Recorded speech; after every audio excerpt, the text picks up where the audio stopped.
嗨，亲爱的书友们，欢迎来到书海时光，一个为你每日推荐好书的心灵驿站。赶快关注我们，一起畅游书海，让阅读点亮每一天的精彩。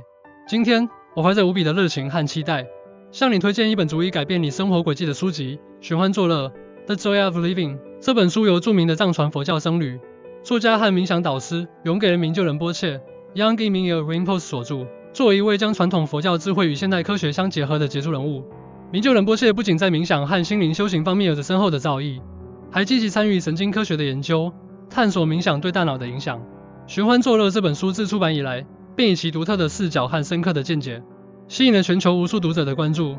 它不仅仅是一本关于冥想或心灵成长的书，更是一本关于如何找到内心真正快乐与满足的生活指南。在开始介绍这本书之前，我想先问你一个问题：在你的生活中，是否曾有过这样的时刻，你拥有了一切外界认为值得追求的东西，金钱、地位、名誉，但内心却依然感到空虚和不安？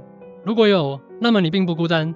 事实上，许多人在追求外在成功的过程中，往往忽略了内心真正的需求，而寻欢作乐正是为了帮助我们解决这一问题而存在的。寻欢作乐这本书的核心价值在于它提供了一种全新的生活方式和思维模式，它教会我们如何通过冥想和心灵修行，找到内心深处的平静与快乐。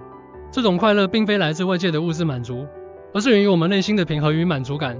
在介绍这本书的具体内容之前，我想先与你分享一个关于明就仁波切本人的小故事。明就仁波切在年仅13岁时，便被认定为藏传佛教噶举派的转世活佛。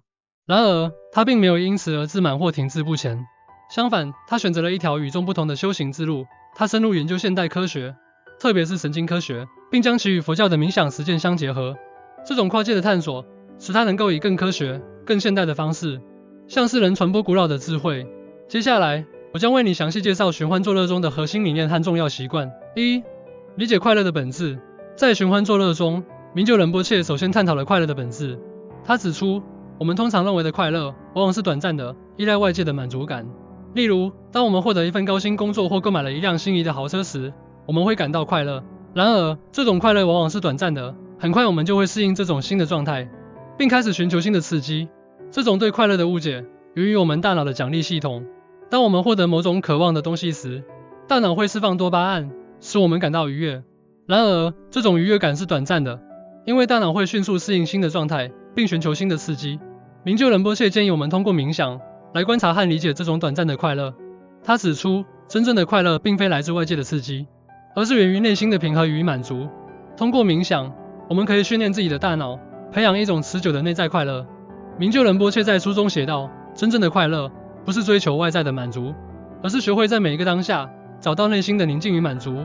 通过理解快乐的本质，我们可以摆脱对外界刺激的依赖，找到一种持久的内在快乐。这种快乐不仅能提升我们的生活质量，还能增强我们的心理韧性，使我们更好地应对生活中的各种挑战。2. 冥想的力量。冥想是寻欢作乐中一个重要的主题。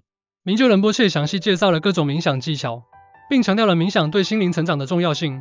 现代科学研究表明，冥想可以有效地改变大脑的结构和功能。例如，冥想可以增加大脑中与专注、情绪调节和自我意识相关的灰质密度。此外，冥想还可以降低压力激素皮质醇的水平，从而减少压力和焦虑。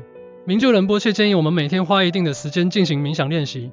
开始时，可以从简单的呼吸冥想开始，找一个安静的地方，坐下来，闭上眼睛，专注于自己的呼吸。每次呼吸时，感受空气进入和离开身体的感觉。如果注意力分散了，不要紧，轻轻地将注意力带回到呼吸上。书中提到，冥想不是要停止思考，而是要学会观察自己的思绪，不被他们所左右。通过冥想，我们可以提高专注力、情绪调节能力和自我意识。这不仅有助于我们的心理健康，还能提升我们的整体生活质量。3. 慈悲与利他。在寻欢作乐中，明就仁波切还强调了慈悲和利他的重要性。他认为，真正的快乐不仅来自于个人的内心平和，还来自于对他人的关爱和帮助。心理学研究表明，慈悲和利他行为可以显著提升我们的幸福感。当我们帮助他人时，大脑会释放催产素，这种激素与爱、信任和亲密感有关。此外，利他行为还可以增强我们的社会连接感，减少孤独感和抑郁。明就仁波切建议我们每天花一些时间做一些利他的事情，这可以是简单的问候、帮助朋友或家人，或者参与志愿活动。通过这些行为，我们可以培养自己的慈悲心，并从中获得内心的满足和快乐。书中写道，慈悲不是一种软弱，而是一种力量。它让我们超越自我，看到更广阔的世界。通过实践慈悲和利他，我们可以提升自己的幸福感，增强社会连接感，并为自己和他人创造一个更美好的世界。4. 活在当下。活在当下是寻欢作乐的另一个重要主题。明就仁波切指出，许多人之所以感到不快乐，是因为他们总是活在过去或未来，而忽略了当下的美好。心理学研究表明，活在当下可以显著减少焦虑和压力。当我们专注于当下时，我们的大脑会进入一种流动状态，这种状态与高度的专注和幸福感有关。明就仁波切建议我们通过冥想和正念练习，来培养活在当下的能力。例如，在日常生活中，我们可以尝试专注于当前的任务，无论是吃饭、走路还是工作。通过这种方式，我们可以更好地享受生活的每一个瞬间。书中提到，过去已经过去，未来尚未到来，我们唯一拥有的就是当下的每一个瞬间。通过活在当下，我们可以减少焦虑和压力，提升专注力和幸福感，并更好地享受生活的美好。在结束这次介绍之前，我想再次强调《寻欢作乐》这本书的独特价值。它不仅为我们提供了一种全新的生活方式和思维模式，还为我们指明了一条通往真正快乐与满足的道路。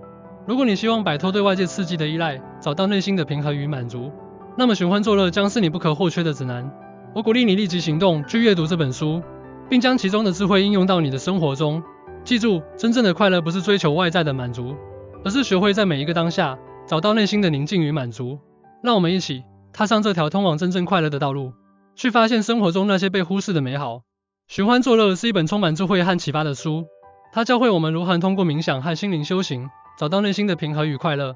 通过理解快乐的本质，实践冥想、慈悲与利他，以及活在当下，我们可以提升自己的幸福感，增强心理韧性，并为自己和他人创造一个更美好的世界。不要让这本书只是你书架上的一个装饰，让它成为你生活中的一个指南，一个改变你生活轨迹的起点。